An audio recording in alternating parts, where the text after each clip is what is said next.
What's in the box? What's in the box? Not a human head, thankfully, but in fact, a factory final sample from the magnet production line. Very cool. This is actually a milestone. I'll give you the quick and dirty.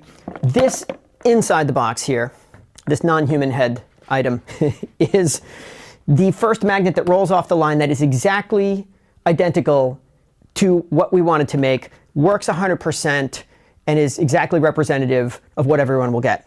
In other words, all the technical challenges have been surmounted, and we can now place an order for thousands of what's in the box.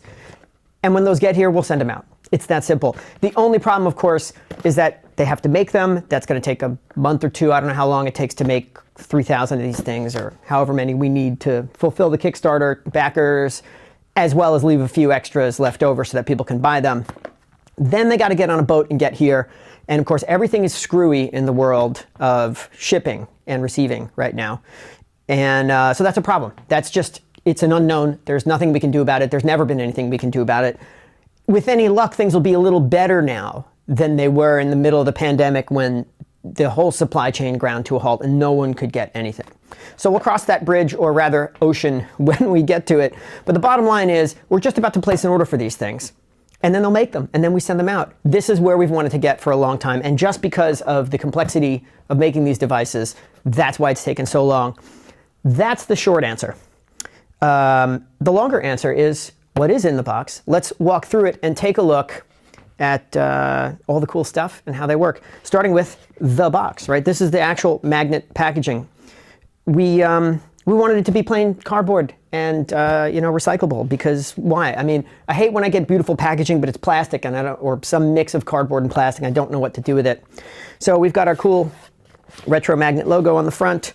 We've got some text on the back. We got a barcode, which is an absolutely bizarre process that I didn't know anything about. We had to pay for this. It's really odd. But anyway, we've got a barcode now with a number on it that's like some kind of unique product identifier. You product people know what I'm talking about, but I will soon very quickly forget what that is. And then very quickly, we open it up. Da-da-da.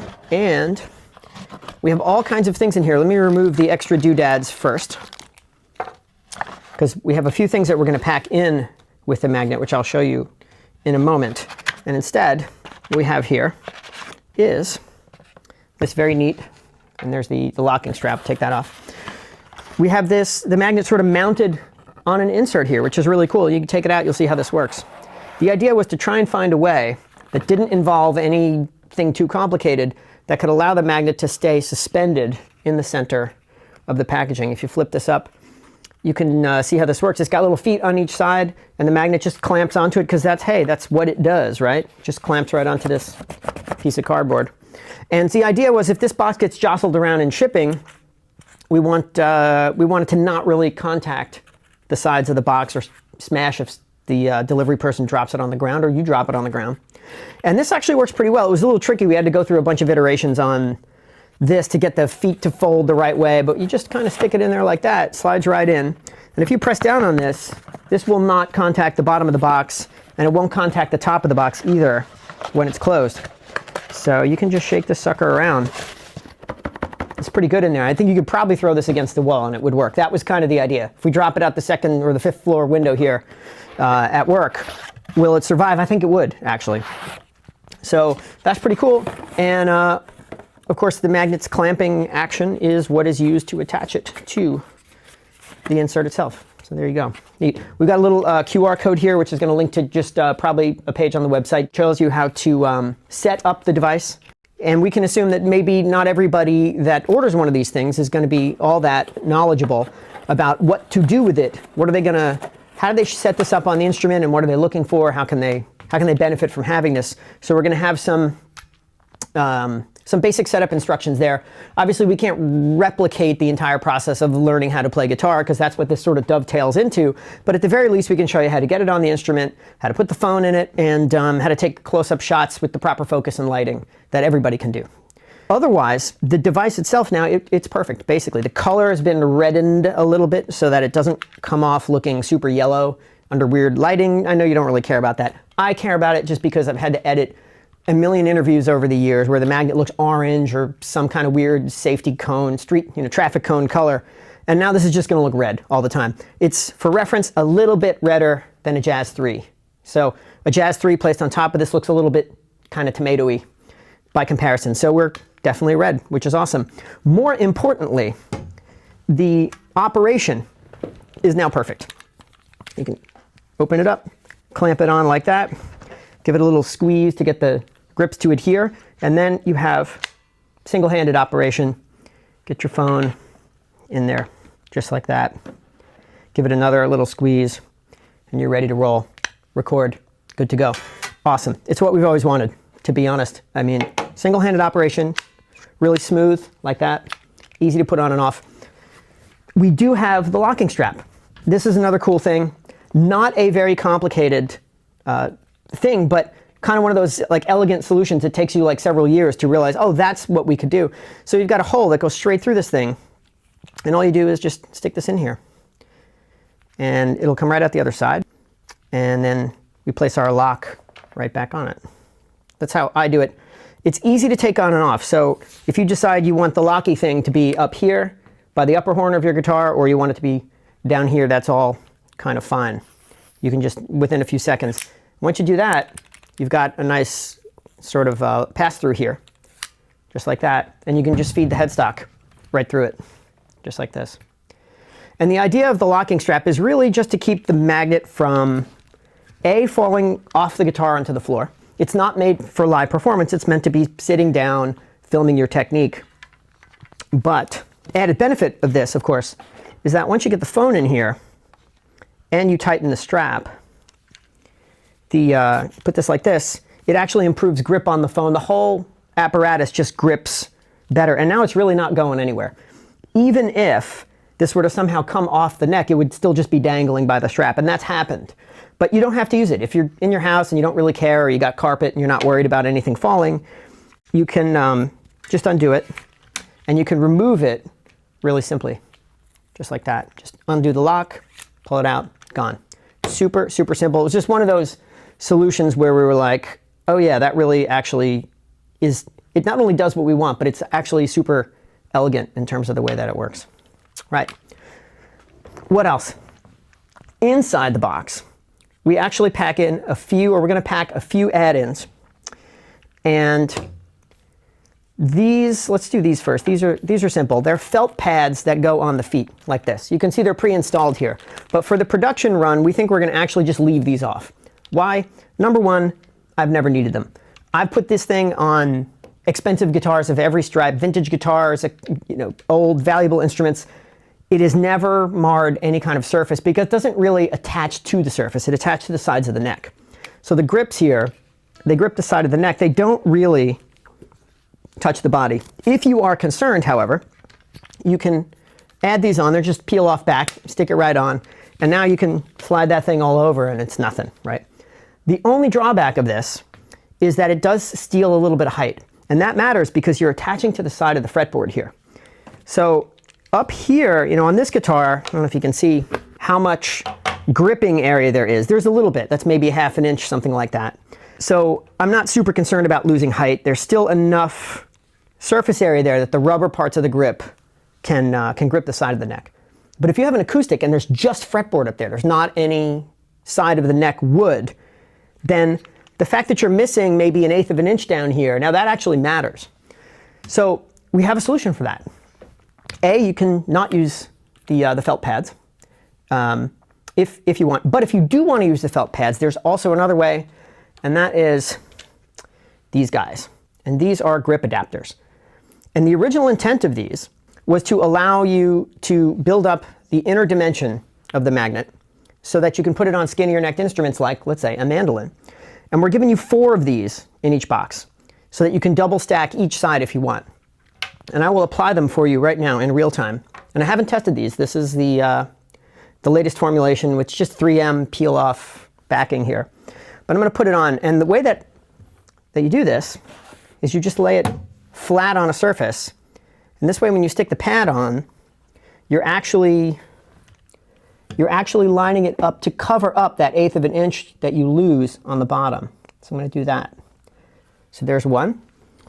And then there's one on the other side, and they're lefty and righty, so you have to match up each one. Here we go. When you do this right, the grip will now be a little bit offset. I don't know if you can see that. I'll take a close-up shot of this so you can see it. But it's a little bit lower than the grip that's on the magnet, but it lines up perfectly with the bottom of the felt pad. And that is the solution to our loss of height from the felt pad, if you are so inclined to require that. Because now, when I place this on the side of the guitar, the rubber goes all the way right up to just above the body, the top of your guitar body. And now that's really not going anywhere. You have maximized the amount of grip surface there. I'll give you maybe another shot of that. I don't know if you can get that in the side camera there. Take another close-up shot so you can see it. And you can double stack them. So if you just use one set of these adapters, you can still use this on a 6-string guitar. It just gives you a little bit more rubber down to the body. But let's go ahead and try to double stack them and see if it works, right? Because I've never tried this before. This is cool. All right. Sorry, we have tried it in testing. We've just never tried it with, this is going to be the actual production run rubber. And that sticks right on really good. And this one's going on really good. There you go. Okay, awesome. All right, that's really cool. All right, so now you can see we've really dramatically reduced the gripping area here. This should still work on a normal sized neck, and indeed it does. It's just way padded out now. So if you are an acoustic player or mandolin player, you should be able to apply both adapters for the grip and have it still work on your 6-string and also on your mandolin neck, which is really, really cool. In fact, let's grab a mandolin neck and see what that looks like. All right. Okay. So this is an F-style, obviously, and these have a little bit more gripping surface on the side. So these are kind of your more ideal, or this kind of style mandolin where you have a lot of surface area on the side to grip here is really a best case scenario for the magnet. Because there's kind of like no way you can miss that. It's like a target you can't miss. And you'll see that works really, really well. We have plenty of grip there because we spaced it out a bunch. And because of the height of the fretboard, you get actually more grip on these than you would even on a guitar neck. But it's all about this height here. If you got a lot of height here, you'll find this on F styles and A styles as well, certain A styles. If you've got a really, really thin fretboard that's laying right on the top of your instrument, you may not have enough grip surface to work on this. And if you want to film yourself with mandolin technique, you may need to find a cheap instrument that's got enough vertical rise there where the fretboard rises up over the top of the instrument to really get a good gripping surface and to really get the best view of what you're doing. So it's not perfect. Depends to some extent on the geometry of your instrument, but it does work great on most common, especially, again, F styles being used so commonly in bluegrass. It does work on many, if not most, mandolins that people are more likely to have. And again, once again, single-handed operation for the most part. Notice it's a little bit tilted here because the scroll sticks up. So I think A style is perhaps even a little more ideal if you've got that height there. So just little things that you learn. This will still work fine. You can just actually pay more attention to making sure that it's level. So there's a bit more gap on this side here. If you do that, it's a little crooked. There you go. Anyway, how many mandolin players are there? I don't know. But mandolin is kind of a premier instrument for alternate picking technique, and it's great to have a way to look at that technique in a way that would be very difficult, really any other way to get a look at those motions. That's most of it, and really all it is now is a matter of placing that order and getting them to make these things in large shippable quantities, putting them in a big old container and sending them to us, putting them on a truck, getting them here to the office. And then we're going to open up every single box. We're going to test them, make sure they work, and then we'll mail them out to wherever the heck you are in the world. We have not yet requested shipping details from anyone. We get the occasional email saying, hey, I moved, it's been a while. Obviously, it's been a while, but I want to update my shipping information. Don't worry about that yet because we haven't even compiled the list. Because we knew, given the amount of time this is taking, we don't want to build that list and then have to build it all over again. Once we place this order and when we have more of a clear idea when we're actually going to get that shipment in, we'll send out a mailer and we'll make sure that we have enough time to gather all the shipping information for everyone. And we can then chase you down if if we can't reach you to try and figure out where to send these things. But we're getting there. Awesome people, thank you so much for sticking with us. And I know this has taken a lot longer than you really wanted it to. It's taken a lot longer than we've really wanted it to. But I really don't know what we could have done differently. The outcome is great. The thing looks and works exactly as we'd always hoped. And we're going to get this to you, hopefully not too much longer. All right. So what's in the box? That's in the box. It's coming your way, hopefully not all that too far from now.